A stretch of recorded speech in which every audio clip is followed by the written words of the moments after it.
얼굴에 빛이 나십니다. 성령 충만하십니다. 성령님께서 실제로 이곳에 임재 계십니다. 오늘은 창세기 4장의 말씀을 보도록 하겠습니다.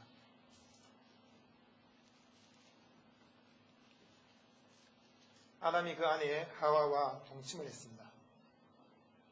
동침을 했다는 말은 경험적으로 알다.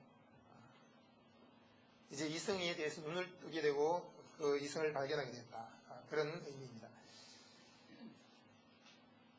우리가 그리스도가 우리의 남편 되시고 또한 우리는 그분의 아내가 되었습니다. 그럴 때 그 그리스도를 경험적으로 알고 그분과 함께 먹고 마시고 함께 생활하는 그런 경험적인 삶을 사는 것이 하나님이 원하시는 뜻입니다. 예수 그리스도를 구주로 믿지 않은 사람은 마음문을 활짝 열고 지금 내가 예수 그리스도를 나의 구주로 모셔드립니다. 예수님이 내 죄를 다 짊어지시고 십자가에서 죽으신 후 사흘 만에 부활하신 하나님의 아들이심을 믿습니다. 라고 예수를 구주로 시인하고 마음에 영접할 때 처음으로 그 예수 그리스도를 경험하여 알게 된 것입니다. 그리고 예수를 구주로 믿는 사람들이 날마다 그 그리스도를 경험하며 살아가야 됩니다.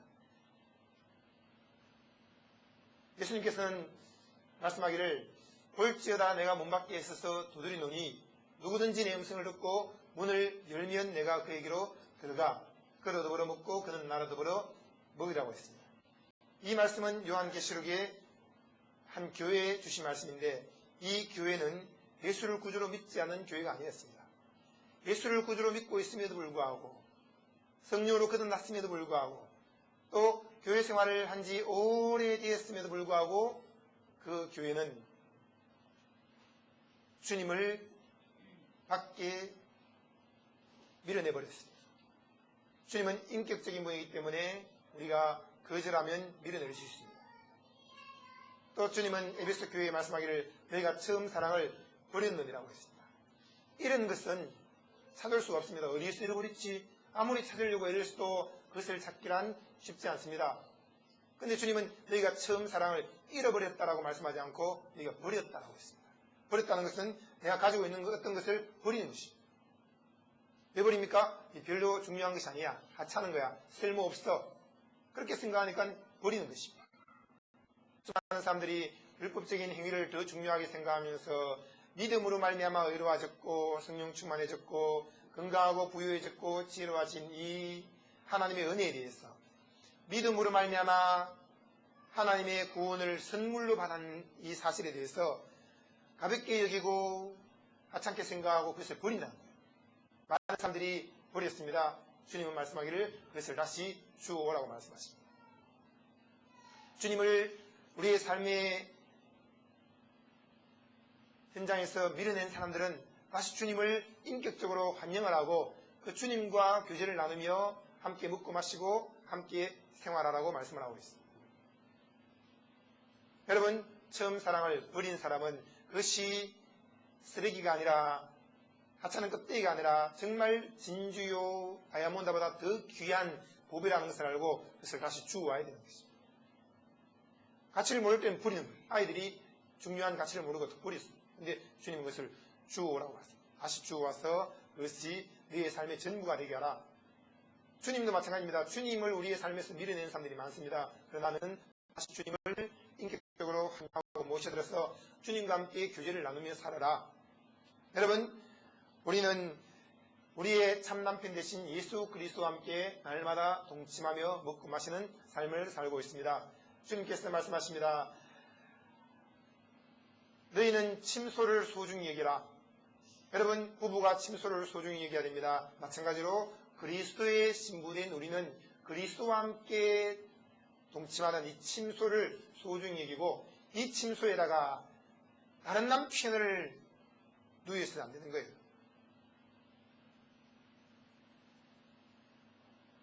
우리의 옛 남편인 율법은 죽었습니다. 새 남편 대신 복음이 왔습니다. 그리스도가 왔습니다. 그러므로 유대인들은 끊임없이 모세를 찾고 아브라함을 찾고 다윗을 찾았습니다. 그러나 예수님께서 말씀하기를 너희가 모세를 믿었다면 나를 믿을 것이다. 내가 바로 그 모세가 말했던 다윗이 주라고 섬겼던 아브라함이 나기 전에 있었던 메시아요 구원자다라고 말씀하시면서 너희들의 참남편으로 내가 이곳에 왔으며 내가 너희들을 창조하였고 구원하였으니 너희는 마음문을 열고 나를 영접하라고 말씀을 했습니다. 여러분, 우리의 참남편은 오직 한 분이신 예수 그리스도밖에 없으므로 그 예수 그리스도와 함께 먹고 마시고 함께 침수에 드는 그런 행복한 삶을 사시기를 주님의 이름으로 축원합니다.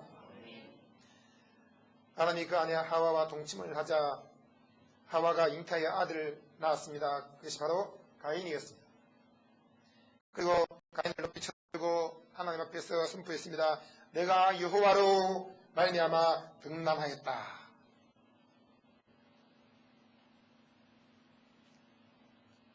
그가 또 가인의 아우 아벨을 낳았습니다. 아벨은 양치는 자였고 가인은 농사는 자였습니다.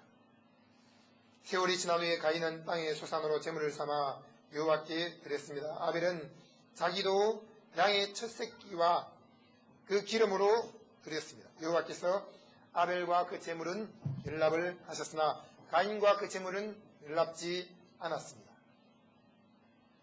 가인이 심히 분해하고 안색이 변했습니다. 여러분, 우리가 생각할 때는 아벨은 양치는 자니까 당연히 양을 드리는 것이고 가인은 농사하는 자니까 당연히 곡식을 드리는 것이 옳지 않은가 라고 생각할 수 있습니다. 그러나 창세기 3장 21절 말씀 보시면은 여호와 하나님이 아담과 그 아내를 위하여 가죽옷을 지어 입히시니라 라고 하는 말씀을 볼 때 하나님께서 이미 제사를 지내기 위한 어떤 구체적인 지시를 내렸음을 보여주고 있습니다. 하나님이 가죽옷을 지어 입혔다 라는 것은 곧 하나님은 우리 죄지은 인류를 위해서 그 희생 제물, 곧 한 짐승을 잡아 피를 흘리고 그 살을 찢어서 그것으로 제사를 지내기를 원하셨다는 것을 말씀하고 있습니다. 하나님께서 먼저 아담에게 가죽옷을 지어 입혔을 때 그 뜨끈뜨끈한 피가 그들에게 증거가 되었습니다. 그 피가 그들의 죄를 사했고 그 가죽옷이 그들을 보호해주는 옷이 되었습니다. 그랬을 때 하나님은 이미 그 후손들에게도 제사 지낼 수 있는 구체적인 규범을 정해줬다라고 볼 수 있습니다. 그랬을 때 양치는 자이건 농사하는 자이건 상관없이 바로 피 흘리는 제사를 통해서 하나님 앞에 희생의 제물을 드려야 될 것을 우리에게 말씀하고 있습니다. 피 흘림이 없은 적 사심도 없습니다. 여러분, 그러므로 이 가인이 농사를 지었다 할지라도 그 농사 지은 것에 대한 감사의 제물을 드리면서 동일하게 그는 양의 피를 흘려서 그 희생 제물을 드리는 것이 필요했던 것이죠. 그 이후로도 수많은 사람들이 양을 잡고 송아지를 잡고 염소를 잡아서 희생 제물을 드리면서 천천만만의 엄청난 피를 흘렸습니다. 그러나 마지막에 예수 그리스도가 오심으로 말미암아 모든 제사가 폐하여졌습니다. 여러분, 예수님이 마지막 제물이 되셨고 그분이 단번에 피 흘리심으로 말미암아 우리의 영원한 희생 제물이 되어 주셨습니다. 히브리서의 말씀을 한 구절 찾겠습니다.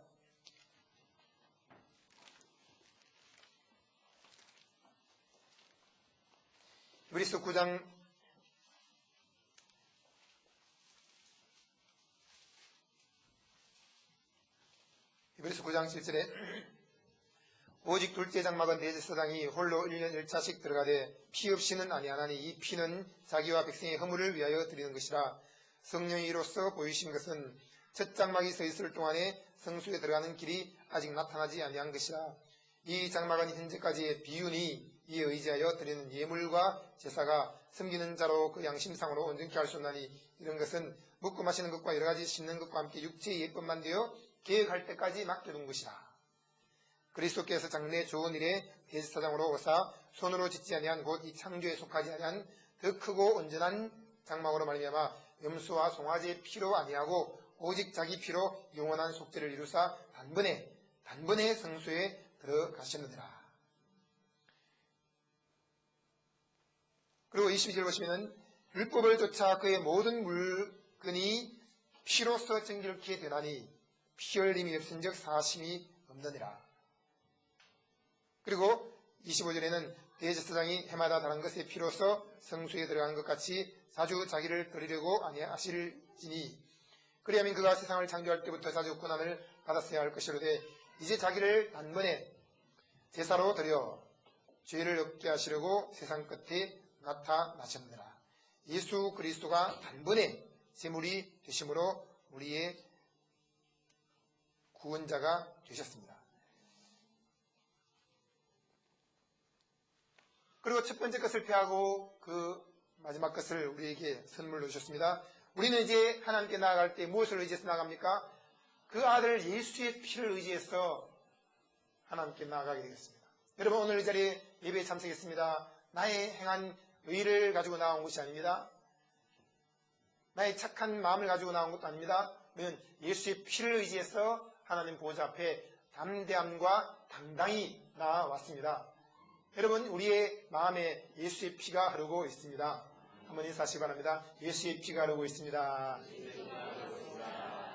이 예수의 피는 억만 가지 죄를 다 용서한 하나님의 아들의 피인 것이죠.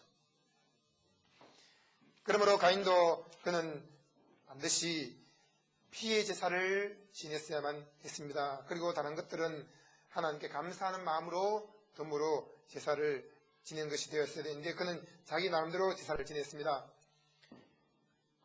그리고 아벨은 그가 하나님의 은혜에 감사하는 마음으로 그 많은 양들 중에서 첫 새끼와 그 기름이란 것은 가장 좋은 부분을 드렸다는 말씀입니다. 하나님의 은혜에 감사하고 감격하는 마음으로 제사를 지낸 사람은 가장 좋은 것을 하나님께 드리면서도 저는 전혀 아깝지 않아요. 이 모든 것이 하나님의 은혜일 뿐입니다. 라고 말씀드립니다. 여러분, 아브라함이 그의 아들 이삭을 하나님께 제물로 드립니다. 그럴 때 그는 전혀 아깝지 않습니다. 왜? 이 모든 것이 하나님의 은혜입니다.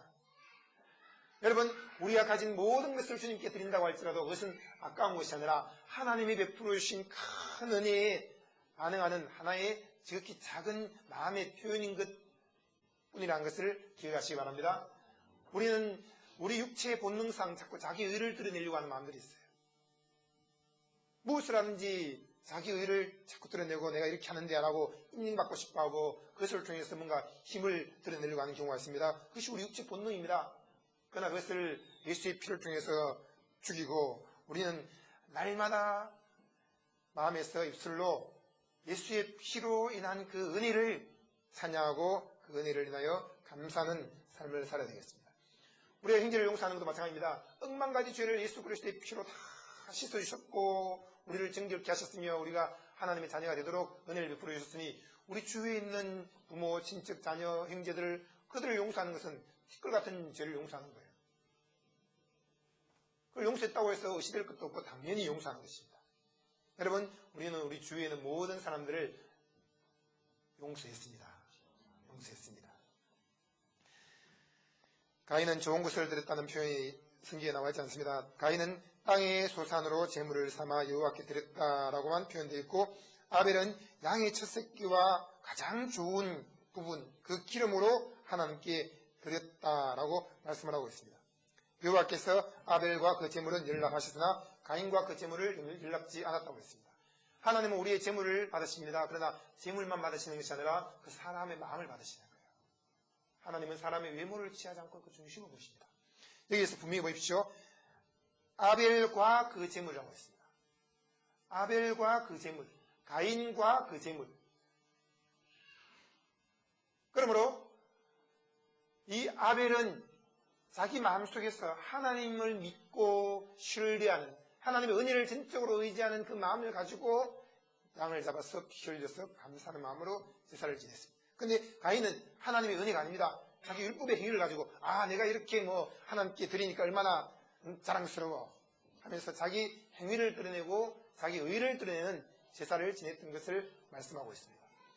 여러분, 이 가인과 아벨의 제사에 대해서 많은 해석들이 있습니다만 가장 중요한 해석은 바로 히브리스의 말씀이라고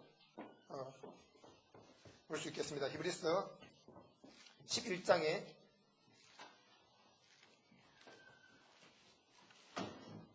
이브리서 11장 4절 보시겠습니다.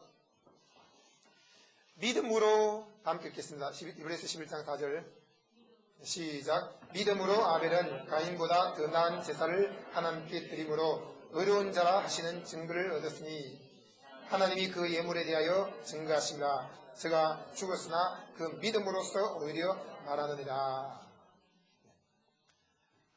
하나님은 믿음의 하나님이십니다. 그리고 하나님은 그의 백성들에게 원하시는 것이 한 가지 있는데 그것은 곧 믿음입니다. 믿음은 무엇입니까? 전적인 신뢰, 전적인 의탁을 말하는 거예요. 믿음은 내가 어떤 일을 사소한 것을 하나 행했다는 것이 믿음이 아니라 하나님을 전적으로 의지합니다. 내 의는 티끌도 없습니다. 하나님이 전부이십니다. 라는 그 고백, 하나님으로부터 모든 것이 출발되었습니다. 라는 그 고백이 바로 믿음이에요. 창세기 1장을 보십시오. 태초에 하나님이 천지를 창조하시니라. 여러분 성경을 읽으면 모든 것이 하나님께로부터 출발되었다는 것을 알 수 있습니다. 사람으로부터 출발하는 게 아니에요. 하나님이 계산같이 큰 은혜를 베풀어 주시고 사람은 티끌 같은 반응을 하는 것입니다. 하나님은 생수강 같은 성령을 부어주셨고 우리는 한 방울 두 방울의 물과 같은 그런 반응을 하는 것이에요. 그런 반응으로 찬양을 드리고 기뻐하고 춤을 추고 그런 반응으로 우리가 모든 일을 봉사하는 것이죠. 그러니 여러분 이 믿음이라는 것은 하나님으로부터 시작되었다는 것을 인정하는 것을 말하고 있습니다. 한번 따라하겠습니다. 하나님으로부터 시작되었습니다. 교회도 마찬가지입니다. 교회는 5가지 숨기는 봉사의 직분이 있다고 했습니다. 사도, 선지자, 복음전도자, 목사와 교사가 있다고 했습니다. 여러분 그런 일들이 사람으로부터 시작된 게 아니에요. 하나님이 어떤 사람을 오래전부터 택하시고 난 다음에 그에게 사도의 직분을 주셔서 그 일을 하게 하시고 선지자의 직분을 주셔서 그 일을 하게 하시고 그래서 하나님은 바울을 내가 옛적부터 너를 택해서 이방인의 사도로 세웠다. 하나님은 모태에 있을 때부터 예레미야 선지자를 택해서 선지자로 세웠다. 그런 식으로 말씀하고 있습니다. 복음전도자도 나도 저런 복음전도자가 되고 싶다고 되는 게 아니에요. 하나님이 그를 부르시고 그에게 은사를 나타내실 때에 그 복음전도자의 사역을 하게 됩니다. 그래서 하나님은 저에게 그런 은사들을 나타내셨습니다. 그리고 교회도 마찬가지입니다. 나는 목사 안수 받았으니까 목회를 하고 싶어. 수많은 분들이 당연히 목회를 한다고 생각하고 다 교회를 하고 있습니다. 그러나 목회가 되는 것이 아니죠. 왜냐? 하나님으로부터 시작되는 것이지 사람으로부터 되어지는 것이 아닙니다. 조직이라든지 어떤 그 과정들을 거쳤다고만 해서 그것이 진행되는 것이 아닙니다. 여러분 한 해도 수만 명의 사람들이 목사 안수를 받고 있습니다. 그들이 다 목회를 하는 게 아니에요. 단지 교육 과정이 목사 안수를 받게끔 되어 있기 때문에 신학교를 졸업하고 목사 안수를 받는 것이지 각 사람마다 주신 은사가 다른 것입니다. 목사 안수를 받았는데도 불구하고 교사가 있어요. 목사 안수를 받았는데도 불구하고 그 전도자가 있습니다. 그러니까 목회를 하는 게 아니라 전도 사역을 합니다. 빌리 그레함처럼 수만 명을 모아놓고 전도 집회하는 사람도 있고 또 신천역 앞에서 스피커 놓고 노래 부르면서 예수 믿으세요. 예수님이 부활했습니다. 그 전하는 사람도 있고 둘 다 전도자예요. 이것들이 사람으로부터 시작된 것이 아니라 하나님으로부터 시작됐기 때문에 사람은 어떻게 할 수 없는 것입니다. 여러분 우리 종합문장교회가 이제 본격적으로 목회사역이 시작되었습니다. 이것은 사람으로부터 시작된 것이 아니기 때문에 하나님이 목회의 은사를 나타내시고 목회를 하게 하시는 것입니다. 그럴 때 우리는 사람에게 부딪히지 않도록 주의해야 됩니다. 목사님 변했어 말이야. 옛날하고 달라졌어. 그런 식으로 생각하지 말고 성령의 기름 부음을 따라서 조심스럽게 행동을 해야 됩니다. 할렐루야. 여러분 우리는 하나님을 섬기는 자입니다. 저도 주를 섬기는 자요. 여러분도 주를 섬기는 자입니다. 그렇기 때문에 우리는 주 앞에서 모든 일을 행하고 있으므로 그 주 앞에서 모든 것을 질서를 따라서 행동을 하게 되어 있는 것입니다.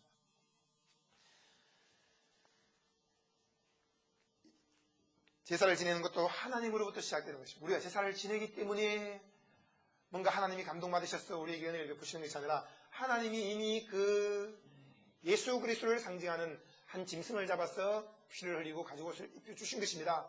하나님으로부터 제사가 시작된 거예요.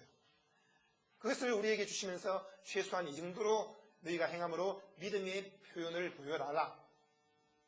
그래서 수천 수만 마리 양을 주시고 난 다음에 그 중에서 너가 제사 지낼 때는 이 한 마리 좋은 양을 잡아서 피 흘려서 제사를 지내므로 내가 너에게 베푼 은혜를 기억하라. 하나님이 베풀어 주신 그 은혜를 기억하는 것이 제사입니다. 여러분 믿습니까? 그죠? 그럼 오늘 우리가 예배 드리는 것도 마찬가지입니다.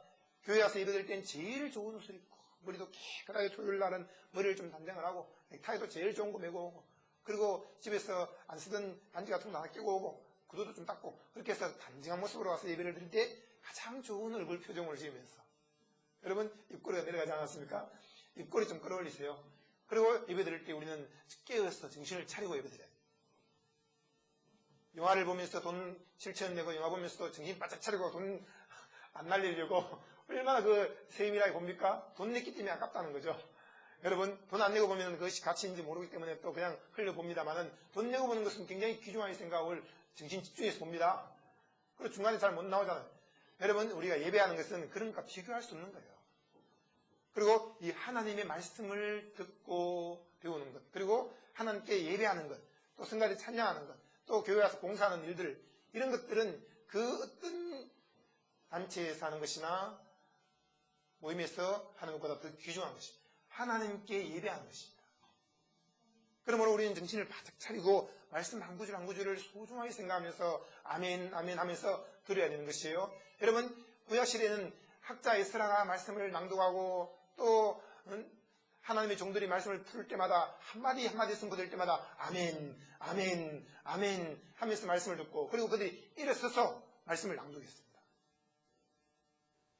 실제로 보면 예수님은 납비로서 앉아서 말씀을 전했고 수많은 군중들은 서서 말씀을 듣습니다. 여러분 편의상 우리는 앉아서 말씀을 듣고 있습니다. 저는 서서 여러분에게 말씀을 전하고 있습니다. 그럼 제가 앉아있다고 생각하고 있어요. 여러분 어떻게 목사님 앉아서 말씀을 전하십니까? 그런 느낌이 들 겁니다.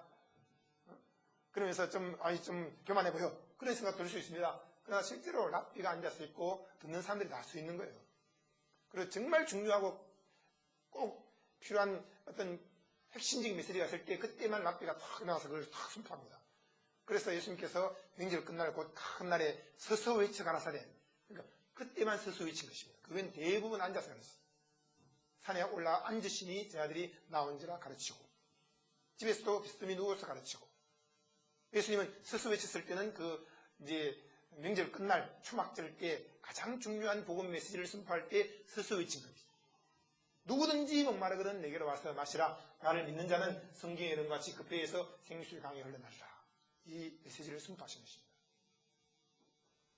그보다 더 중요한 메시지가 뭡니까? 서서 외칠 수 없을 정도로 중요한 메시지가 있는데 그것은 나무에 매달려서 외친 거예요.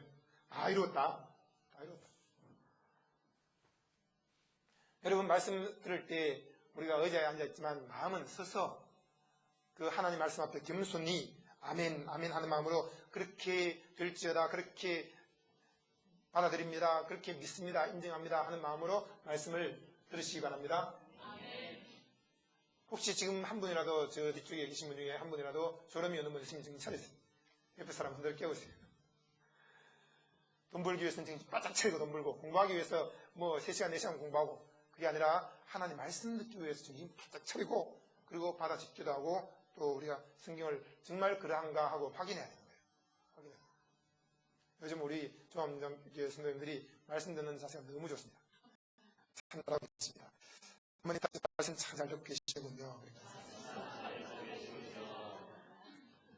그리고 아이들이 뛰어노는 것 참 우리는 다 봐드립니다. 원래 예수님도 산상에서 말씀 전할 때 거기 울타리 치놓고 모자씩 그런 거 있었겠습니까? 없잖아요. 다 뛰어놀고 했습니다. 우리가 아이들이 뛰어놀고 또 울고 하는 것 괜찮습니다만 그러나 말씀 듣기 위해서 어느 정도 이렇게 자제를 시키는 것도 중요한 것입니다. 왜냐하면 하나님은 우리에게 자녀를 주셨을 때는 다스리라고 한 것입니다. 다스리지 않고 내두면은 밤낮 없이 뛰어다니는 거예요. 저는 집에 가면 아이들 다스립니다. 교회에서도 아이들 뛰어다니면 불러놓고 조용히 이야기 다스립니다. 그 다스리는 건 중요한 것입니다. 그래서 다른 사람들과 함께 생활할 때 왜냐하면은 벌써 3살, 4살 되면 아이들이 공동체 생활을 합니다. 유치원만 가도 벌써 질서가 있다는 걸 알고 있습니다. 교회 오면 질서가 없어져 버리는 거예요. 막 뛰어다닙니다. 그것은 우리가 다스리지 않았기 때문에 다스려야 됩니다.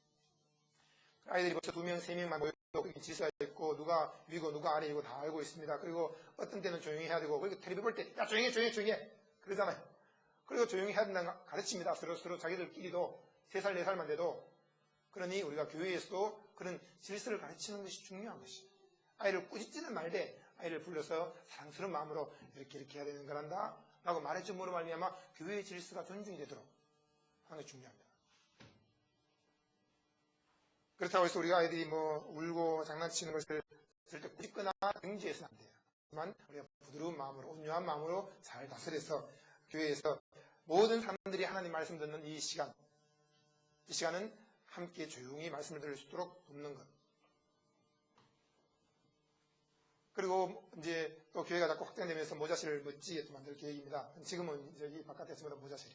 바깥에 막 뛰더라도 상관이 없고, 그렇습니다. 그러나 이 안쪽에 말씀 선포될 때는 이 안쪽에는 되신 대로 좀 조용하게 해주는 것이 중요하고, 그리고 이제 통성 기도할 때, 찬양할 때는 전부 다 같이 막 하기 때문에 다 시끄럽잖아요. 그럴 때는 또 아이들을 좀 뛰어다니면 괜찮아요. 하지만 말씀 들을 때, 대표 기도할 때는 우리가, 이제 교회 전체적으로 앞으로 계속 그런 식으로. 그래서 이거는 율법적인 것이 아닙니다. 이것은 우리가 하나님 앞에서 예배드리고 말씀 듣기 위한 서로의 유익을 구하는, 모든 것이 가하지만 유익을 구하는 것. 중요한 것이. 그래서 아이가 막 옹알을 하고 뭐 울고 그런 게 괜찮습니다. 근데 지나치게 자지러지게 막 운다 그러면 안고 가서 달래가지고 들어가야 되는 거예요. 그죠? 그것이 교회에 대한 질서인 것입니다. 그리고 쿵쾅쿵 뛰어다니는 것도 살짝 끌어안고 그 아이를 또 이야기해줘서 다스리고, 그런 것들이 교회의 질서인 것이죠. 그렇게 해서 모든 성도님들이 말씀을 잘 들을 수 있도록 우리가 서로 함께 돕는다는 생각을 가지고 그렇게 협조를 해주셔야 되겠습니다. 여러분, 하나님은 믿음으로 제사 지내는 것을 기뻐하십니다. 믿음이 없이는 기쁘시게 할 수 없고, 하나님께 나아간 자는 반드시 그가 계신 것과 또한 자기를 찾는 자들에게 상 주시는 심을 믿어야 할지니라 라고 말씀을 했습니다. 여러분, 하나님이 지금 이 자리에 실제로 임재해 계십니다. 그리고 우리가 그분을 찾을 때, 주님하고 부를 때 그분은 우리가 부르고 구한 것에 대해서 반드시 응답하심으로 우리에게 상을 주십니다. 그럴 때 우리는 우리 자신도 하나님께 최상의 상태로 드려야 될 것이고, 그리고 우리가 가지고 있는 재물을 드릴 때도 최상의 것들을 드리도록 정성껏 준비하는 마음 자세가 필요한 것이죠. 그래서 전 예물 드리는 것도 마찬가지입니다. 우리가 천을 드리건 만을, 그 액수가 중요한 것이 아니라, 과부는 자기의 가진 전재산 두립돈을 드렸습니다. 그리고 또 어떤 부자는 그냥 한 번도 써보지 않은 그런 자기의 무덤을 예수님께 내놓았고, 그리고 30돈 될 정도의 향유를 예수님에게 부어서 그 왕이 장례 치를 정도의 엄청난 향유를 거기에 부으면서 예수님께 드렸습니다. 또 이제 마리아는 300데나리온 되는 그 향유를 또 붓기도 했죠. 주님은 과부의 두릅돈이건 또 향유를 30돈을 드리건, 또는 뭐 그 외에 또 더 많은 것을 우리가 주님께 드리건, 그런 액수나 양이 중요한 것이 아니라 주님 보실 때는 우리 마음을 받으십니다. 그래서 우리가 마음으로 최상의 것을 주님께 드립니다라는 그런 생각을 가지고 예배 드릴 때도 마찬가지입니다. 그리고 교회 올 때 최상의 상태에서 예배 드리도록 해야 되는 것이죠. 그리고 토요일쯤 되면은 벌써 주일을 준비하는 마음을 가지고 많은 일들을 정리해 나가야 됩니다. 토요일 오후쯤 되면은 일을 벌써 정리해 나가야 돼요. 근데 12시, 1시, 2시, 3시 계속 그냥 과로하게 몸이 지칠 정도로 일을 하고 잠도 못 자고 교회에 나와 앉았으면 정상적인 예배라 그럴 수 없는 거죠. 그렇게 하는 경우는 우리가 가장 안 좋은 모임에 갈 때, 에이라 그냥 가기는 싫고 그냥 시간은 때워야 되고 하니까 내가 집에 있는 시간이 얼마나 귀한가 하고는 밤새도록 일하고는 그냥 거기 가서는 계속 자는 거예요. 그러나 중요한 모임 갈 땐 그렇지 않습니다. 미리 잠을 푹 자주고, 그리고 그 모임에 가서 최상의 컨디션을 가지고 우리가 그 순수에 참여하는 것을 볼 수 있습니다.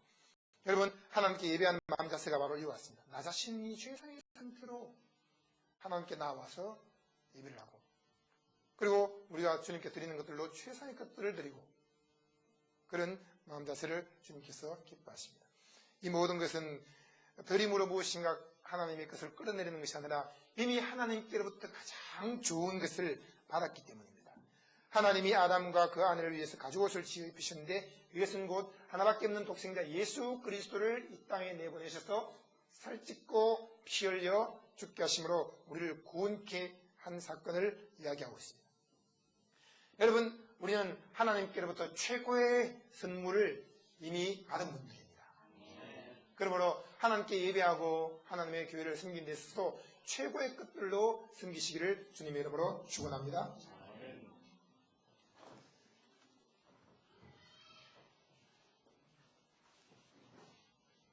5절을 보시겠습니다. 가인과 그 제물은 연락지 아니하신지라 가인이 심히 분하여 안색이 변했다 라고 했습니다. 여러분, 이 가인이 자기가 제물을 놓고 제사를 지냈을 때 하나님이 받지 않을 수 있으면 하나님 뭐가 잘못됐습니까? 저를 말씀해 주세요 저에게. 그리고는 그가 고쳐서 다시 제사를 지내면 되는 거예요. 그러면서 주님 앞에 겸손히 엎드리면은 주님께서 이건 이렇게 해야 되지 않겠냐.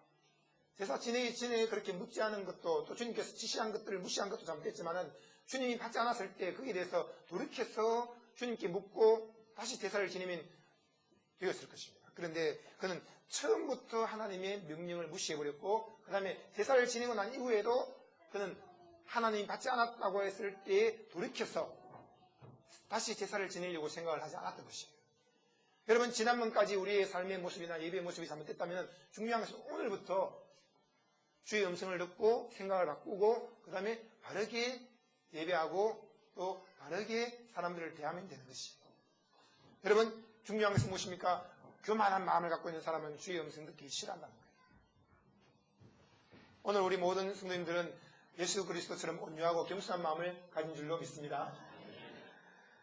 가인이 심히 분했다고 했으면 막 부글부글 끓어오르는 거예요. 너무 분해서 견딜 수 없는 것입니다. 여러분, 우리 마음속에 심히 분한 마음이 있습니까?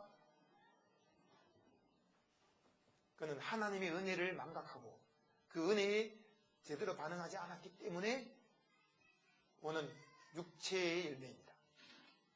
하나님의 은혜를 분명히 깨닫고 그 은혜에 감사하는 마음으로 예배하는 사람, 하나님과의 관계가 올바른 사람들은 마음의 분이 사라지는 거예요. 여러분, 교회를 오래 다녔음에도 불구하고 마음에 분이 있는 사람들이 있어요. 분노. 끊임없이 분노가 있어서 얼굴이 굳어 있고 인상을 쓰고 있고 자기도 몰라요. 여러분, 옆에 사람 안 보세요. 분노가 있나 없나.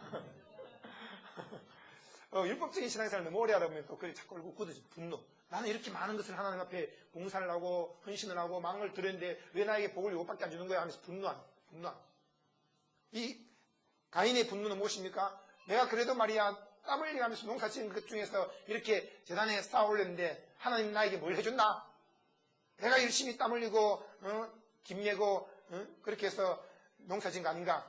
근데 그건 하나님이 햇빛을 주시고 비를 내리시고 자라게 하시고 하나님이 다 하겠다는 걸 모르는 거예요. 그러니 이렇게 내가 하나님께 드리는데 얼마나 하나님은 나에 대해서 감사해야 되는가? 그런 식으로 자기의 의를 내세우고 하나님을 오히려 그 앞에 무릎 꿇게 만들려고 하는 그런 교만된 마음을 갖고 있었던 것이죠. 여러분, 그렇지 않습니다. 우리에게 주신 모든 것은 하나님의 은혜로 주어진 것입니다. 아담이 가인을 낳았을 때 어떤 말을 했습니까? 내가 여호와로 말미암아 득남하였다. 하나님의 은혜입니다. 여러분, 아이를 낳은 것도 하나님의 은혜예요. 결혼을 한 것도 하나님의 은혜예요. 그래도 쪽방이라 할지라도 그 단칸방을 주신 것도 하나님의 은혜예요. 지금도 집이 없어서 바깥에서 사는 사람도 있어요. 그것도 은혜예요. 부모가 없는 사람도 있는데 부모가 있다는 것도 은혜예요. 모든 것이 다 하나님의 은혜입니다. 하나님의 은혜에 100만 번, 1000만 번 감사합니다. 감사합니다. 할렐루야, 할렐루야, 할렐루야, 할렐루야, 할렐루야, 할렐루야, 할렐루야, 할렐루야. 감사라, 감사해요, 감사해요, 감사해요, 감사해요, 감사해요, 감사해요, 감사해요, 감사해요. 여러분, 모든 것이 감사하십니까? 없는 것 한두 가지 놓고 분노하지 말고 주신 그 은혜를 헤아리면서 감사하시기 바랍니다. 안색이 변했다 하는 말은 얼굴을 찡그렸다 말입니다.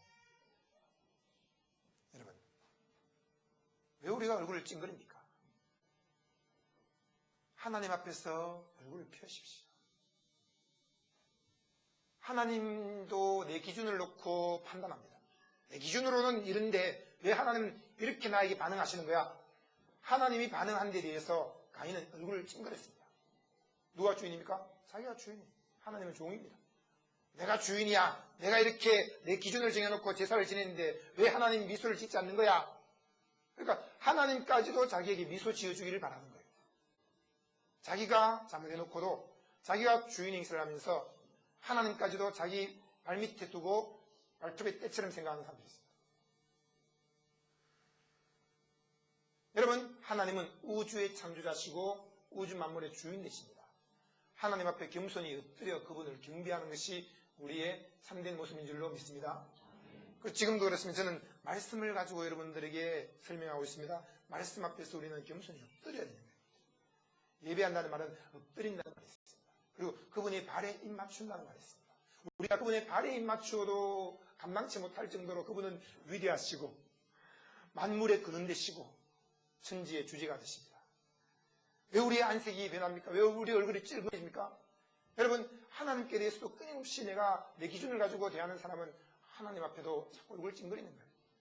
그런데 하나님만이 아니라 주위에 있는 수많은 하나님의 종들 또는 내 주위에 있는 하나님의 백성들, 그들을 보면서도 자꾸 얼굴 찡그립니다. 내 마음에 안 든다는 거죠. 여러분, 모든 사람들이 내 마음에 들어야 되는 게 아니에요. 하나님 받으셨으면 하나님 마음에 드는 사람들입니다. 여러분 한 분 한 분은 다 하나님께 받아들여진 사람들입니다. 하나님이 여러분을 보실 때 미소를 짓고 있습니다. 그럼 누가 우리를 보고 인상을 쓸 수 있겠습니까? 얼굴을 찡그릴 수 있겠습니까? 그것은 그 사람이 바꿔야 될 태도인 것이죠. 여러분, 때로 우리는 얼굴을 찡그릴 때가 있습니다. 그러나 빨리 돌이켜서 주님과 교제를 나눠야 됩니다. 주님, 왜 이런 일이 생겼습니까? 하고 물으면은 주님께서 우리의 마음을 자꾸 넓혀주시는 거예요. 대부분 우리가 얼굴을 찡그리는 것은 우리가 속 좁게 생각이 듭니다. 속 좁게. 아, 나는 큰 사람입니다. 나는 지도자입니다. 그렇지 않습니다. 속이 좁을수록 자꾸 얼굴을 찡그리게 되어 있습니다. 여러분, 바울은 그 고린도 교회 성도들에게 말합니다. 너희가 마음을 좀 넓혀라. 방언도 하고 예언도 하고 통역도 하고 병 고치는 사도 있고 신령하다고 말하면서 너희가 왜 그렇게 속이 좁냐? 마음을 좀 넓혀라. 여러분, 그리스도의 마음까지 우리의 마음을 넓히시기 바랍니다. 내가 찡그려야 될 때가 있다는 것은 뭡니까? 아, 이 말뚝을 꼽아서 좀 더 넓은 곳에 박아야 되는구나. 그렇게 생각을 하라는 거죠. 오늘부터 종합문장교회는 찡그리는 사람 없습니다. 자기도 모르게 자꾸 찡그리는 거예요. 여러분, 안색이 변했다는 얼굴을 찡그렸다. 율법적으로 오랜 동안 신앙생활한 분들이 자기도 모르게 얼굴을 자꾸 찡그립니다. 자기는 몰라요. 신기하죠? 근데 오늘 이 단어에서 여러분 자기를 발견하십시오. 얼굴을 찡그렸다. 이 말에서 자기를 발견하십시오. 나는 얼굴을 찡그린 적이 없는가? 얼굴을 나도 모르게 습관적으로 찡그리지 않는가? 그리고 특히 부부끼리는 지적을 해주세요. 저도 아내와 산책하면 아내를 지적하고 아내도 저를 지적합니다. 그럴 때 가장 허물없이 지적할 수 있고 그리고 한바탕 다툴 때도 있죠. 그래도 괜찮습니다. 그러면서 말뚝을 넓게 받는 거예요. 더 넓게 받고 그러면서 지경을 넓히고 우리의 장막들을 넓게 펴는 것입니다.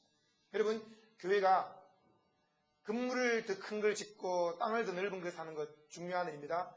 그러나 그 이전에 수많은 성도들이 몰려들어야 되는데 그 몰려들려면 우리 마음의 장막에 틀을 넓혀야 되는 것입니다. 우리 말뚝을 더 넓은 곳으로 박아야 되는 거예요. 근데 내가 살아왔던 그 경험과 내가 갖고 있는 그 지식만 가지고 말뚝을 작게 받고 있으면 다른 사람들은 다 튕겨나버려요. 다 얼굴을 찡그리게. 그러면 그 사람들이 정착할 수 없게 되고 다 다른 데로 가버립니다. 여러분, 오늘부터 마음을 넓게 해서 그리스도의 마음으로 모든 사람들을 대할 수 있기를 바랍니다.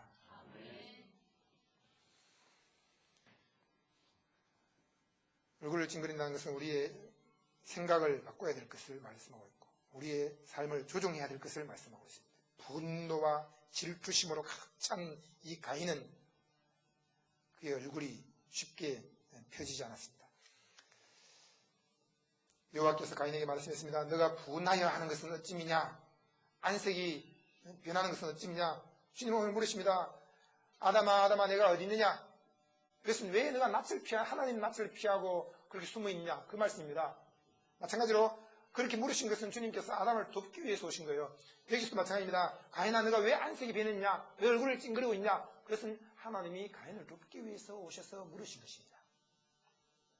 여러분, 분노하는 사람, 얼굴이 찡그려진 사람, 그분에게 성령께서 오늘 찾아오셔서 물으십니다.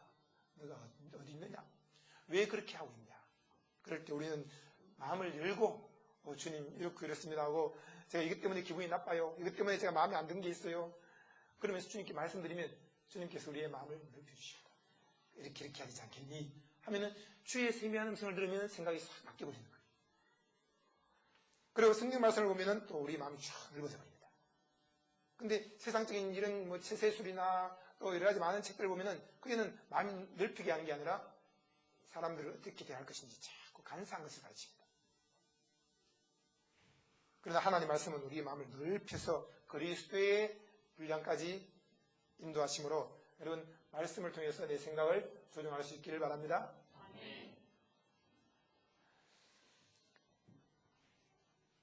우리 자꾸 바꿔야 돼. 얼굴 표정도 바꾸고. 홍진 사모님 만주 좀 해주세요. 감사하라는 영혼아, 찬양하라는 영혼아, 기뻐하라는 영혼아, 그 만주하면서 우리 노래를. 지금 얼굴 표정을 싹 다 바꿨어요. 아직도 얼굴 끄덕이는 사람들이 있어요. 자, 윗볼을 끌어올리세요. 얼굴 환하게 웃으면서 우리 감사하라는 영혼아,